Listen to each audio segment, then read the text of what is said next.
when you change the engagement from the defensive mode, because in the defensive mode you throw 100 stones on me, I stop 90, still 10 hurt me, and I can never win, because either I lose or there's a stalemate.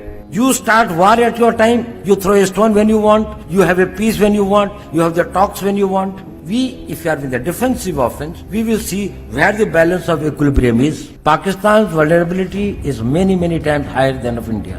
Once they know that India has shifted its gear from the defensive mode to defensive offense, they will find that it is unaffordable for them. You can do one Mumbai, you may lose Balochistan. अब पता चला कि अजीत डोवल साहब जब कहते थे defensive offence तो क्या होता है, समझ आई है ना।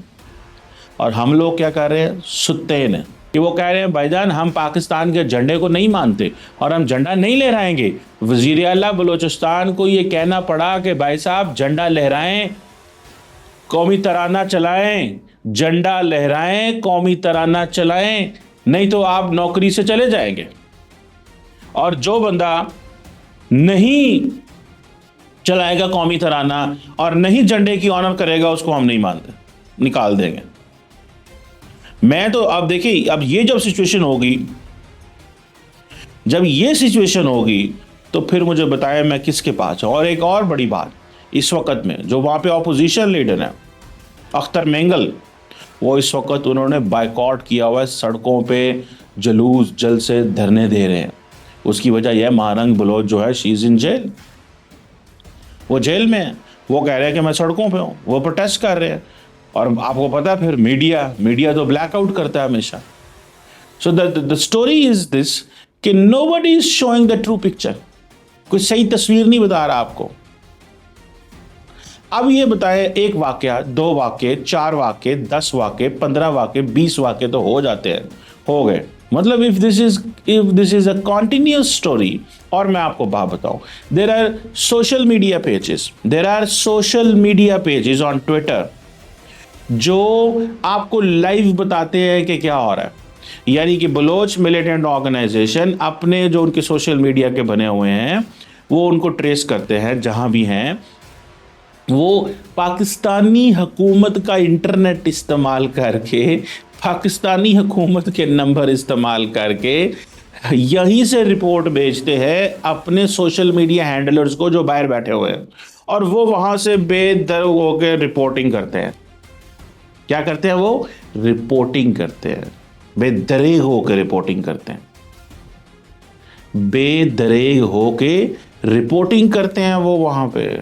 और बताते हैं जी इस वक्त बलूचिस्तान की फलां सड़क बंद है, बलूचिस्तान की फलां सड़क बंद है, इस सड़क में ये मसला बन गया है, इधर इतने बंदे मार दिए गए हैं, इधर इतने पंजाबी कत्ल कर दिए गए हैं। वो सोशल मीडिया पे हुकूमत उसको कह ही नहीं सकती गलत है या सही है, क्योंकि वो मीडिया तो उनको देख रहा होता है, क्योंकि हुकूमत का काम होता है कवर अप कर रहा है। सारी बात है कि जी हालात इतने ख़राब नहीं है। और वो क्या करते हैं, वो कहते हैं कि वो हर वारदात के बाद, हर पंजाबी को कत्ल करने के बाद वीडियो बना के, तस्वीर बना के, फौजियों को कत्ल करने के बाद तस्वीरें बना के, वीडियो बना के अपने सोशल मीडिया पेजेस को भेजते हैं जो पोस्ट करते हैं वो। और वो कहते हैं जी देखें ये हमारे आज की वारदात है, ये हमारा आज का काम है। अब पता चला, क्या करें, अब क्या करें, किधर जाएं, कैसे जाएं?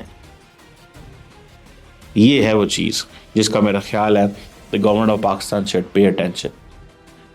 सियासतदानों को किस तरह इकट्ठा करना है, अगर ताकत का इस्तेमाल करना है तो फिर इतनी ताकत इस्तेमाल करें कोई चीज़ उठे ना। ये पोली ताकत से गुजारा नहीं होना। और अपनी इंटेलिजेंस बढ़ाएं, टेक्नोलॉजी का इस्तेमाल करें, ड्रोन्स उड़ाएं। भाई अमेरिकन क्यों नहीं हमला होने देते दोबारा अपनी सरजमीन पे? हमने क्या हम राइटली पैसा लगा रहे हैं? क्या हम वहां पैसा लगा रहे हैं जहां पैसा लगाना चाहिए, या कि हम पैसा गलत जगह पे लगा रहे हैं? क्या हम पैसा गलत जगह पे लगा रहे हैं? क्या हमें सर्वेलेंस करनी नहीं आती? क्या हमें टेक्नोलॉजी हमारे पास कोई नहीं है? क्या हम बलूचिस्तान के ऊपर ड्रोन नहीं उड़ा सकते? क्या आप दहशतगर्दों के अंदर खौफ नहीं डाल सकते? क्या हम दहशतगर्दों में खौफ नहीं डाल सकते? इतनी बड़ी फौज, अवाम साथ, क्यों नहीं ये खत्म हो रहे, क्यों नहीं हमसे ये चीजें मैनेज हो रही? लोग सवाल करते हैं, लोग पूछते हैं, इतनी बड़ी फौज, इतनी बड़ी हुकूमत, इतना पैसा, इतने रिसोर्सेस, आपसे ये खत्म ही नहीं हो रहे, क्यों नहीं खत्म हो रहे? जब उनका दिल करता है उलमा को कत्ल करते हैं, जब उनका दिल करता है, उनको कहाँ से फंडिंग आ रही है? हमारी तो वजीर आजम साहब नहीं बोलते, वो DGISPR ने कहा वो जनाब भारत इन्वॉल्व है, वजीर खारजा बोले ही नहीं भारत इन्वॉल्व है, वजीर आजम साहब बोले ही नहीं है भारत इन्वॉल्व है, DGISPR कहते हैं आपका ईस्टर्न नेबर इन्वॉल्व है, और वजीर आजम ने कोई नहीं कहा कुछ भी। तो जब तक ये कंफ्यूजन है तो फिर ये निज़ाम ऐसे ही चलेगा। ये कंफ्यूज्ड सेटअप है, ये एक कंफ्यूज्ड सेटअप है, पता नहीं इसकी क्या वजह है, क्या लॉजिक है। मैं तो रोज सवाल, कल फवाद चौधरी साहब के साथ बैठे हुए थे, रोजाना मैं एनालिस्ट के साथ बैठता हूँ, टीवी पे बैठता हूँ, मैं तो इस कंफ्यूजन को समझना चाहता हूँ। ये कौन है कंफ्यूज्ड लोग जो इसी तरह निज़ाम चलाते हैं? दहशतगर्द सड़कों पे बाहर है, रात को बाहर निकलते हैं, रनवे बंद करते हैं, सड़कें बंद करते हैं, हर चीज़ बंद करते हैं। जहाँ पे उनको पता चलता है कि यहाँ पे कोई भी नहीं है, वो वहाँ जाते हैं, क्योंकि मैंने बताया 347,000 kilometre territory, 44% of the population. The government cannot go in to all these areas. दहशतगर्दों के लिए ऑपरेट करना बहुत आसान है, लेकिन ये है कि ये दहशतगर्द हमें नज़र ही नहीं आते कहाँ होते हैं। ये मोटरसाइकिलों पे वो घूमते हैं, गाड़ियों पे भी होते हैं तो पता नहीं चलता। ये ड्रोन किस लिए हमने रखे हुए हैं? ये हैं भी हैं कि नहीं ड्रोन्स? फिर इनका इस्तेमाल कब होगा?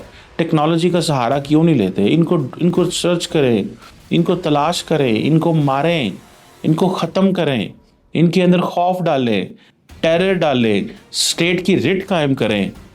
वरना ये थोड़ी होगा कि जी स्कूलों के अंदर तराना नहीं चलता और बसों से पंजाबी उतरेंगे और मारेंगे, और इस मुल्क में रोग सर्वेंट है।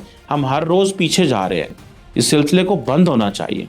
तो देखा दोस्तों, 2013 में ही हमारे NSA अजीत डोभाल साहब ने कह दिया था कि जिस दिन हम अपना गियर शिफ्ट करेंगे ना, उस दिन पाकिस्तान की हवा टाइट हो जाएगी। अब आप खुद देख लीजिए कि पहले के पाकिस्तान में और आज के पाकिस्तान में कितना ज़मीन आसमान का फ़र्क आ चुका है। बलूचिस्तान जल रहा है, बलूचिस्तान के लोग आज़ादी की मांग कर रहे हैं। वहीं पर बात तो अब सिंध प्रांत में भी आ चुकी है, और सिंध प्रांत भी अपने आप को अलग करने की मांग कर रहा है। मतलब पाकिस्तान टूटने वाला है। बिना गोली चलाए, बिना न्यूक्लियर वॉर के, बिना किसी और चीज़ के, बिना हथियार के अजीत डोभाल की स्ट्रेटेजी काम आ रही है पूरी तरीके से। पाकिस्तान बर्बाद हो रहा है। और ले लो मजे।